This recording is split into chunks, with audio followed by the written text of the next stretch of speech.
Lung of ox, এটা হলো trachea, এটা অ্যাক্সেসরি লোব। তাহলে এটা হইতেছে রাইট লাংস, এটা লেফট লাংস।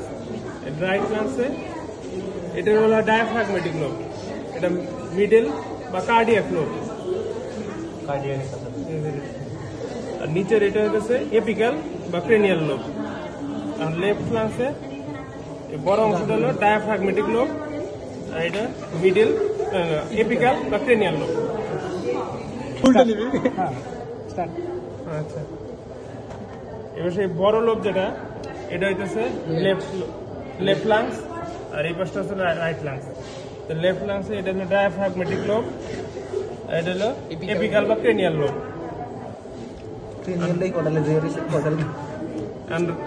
রাইট সাইডে এই বড় লোবটা হইতেছে ডায়াফ্রাগমেটিক লোব, আর এটা হইতেছে ক্রেনিয়াল বা এপিক্যাল লোব, আর এটা হইতেছে মিডিয়াল বা কার্ডিয়াক লোব। আর এক্সট্রা লোবটা দেখা যায় না, ওটা